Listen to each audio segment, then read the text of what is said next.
กาแดนดอกจำปามิ่งขวัญเมืองลาวบรรพประวัติศาสตร์ลาวกองทัพลาวหมุนเวียนมาอีกครั้งปีนี้ปีมีใสเราเก้าไว้ไปตามแสงสว่างพักประสาเยืองทางหุ่งแจ้งเปล่งแสงสีทอง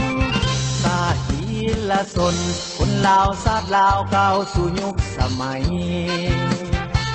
นำเอาความมีใสหรือกองใจให้แผ่นดินทองมูลเสื้อกองทัพลาวสาวมังกรสื่องามน้ำคองทุกเผ่าชนพี่น้องทั่วทั้งพ้องมาสลองวันใสภายใต้ห่มทุ่งพุ่งแสงแห่งกานำพาก้าวไปก้าวสู่ยุคสมัยศรีวิไลก้าวหน้าปีละสนคนกาคนจำปาทานล้วนแต่เป็นลูกหลานคนเล่าหยกใหม่ปีนี้ปีมีใสคนเล่าทั้งศาสตร์สาลองมันประวัติศาสตร์องอาจสิ่งใสกองทัพเล่าก้าวไกลพวงส้นเล่ามวลซืนมวลซืนส้มใสมวลซืนเสียงไสโยกกึกคืนปีนี้มวลอีหลี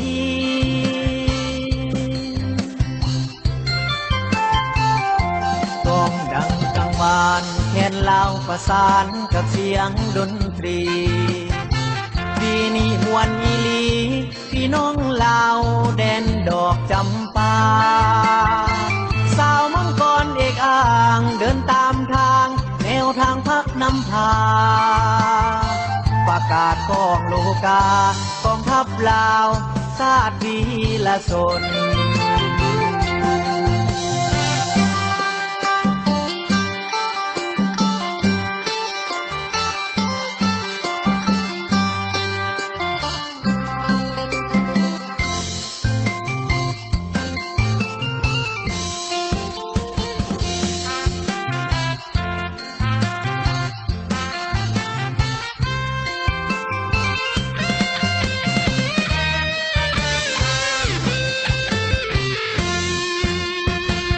ภายใต้ห่มทุ่งพุ่งแสงแห่งกานำพาก้าวไปก้าวสู่ยุคสมัยศรีวิไลก้าวหน้าปีละสนคนกา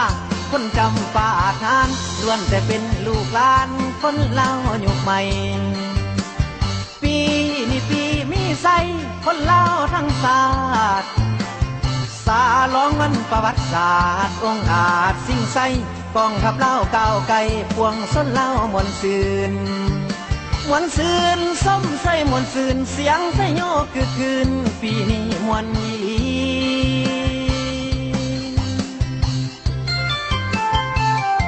กองดังกังวานแคนลาวประสานกับเสียงดนตรีปีนี้มวลอีหลีพี่น้องลาวแดนดอกจำปาสาวมังกรเอกอ่างเดินตามทางแนวทางพักนำพาประกาศกองโลกากองทัพลาวชาติวีละสนประกาศกองโลกากองทัพลาวชาติวีละสน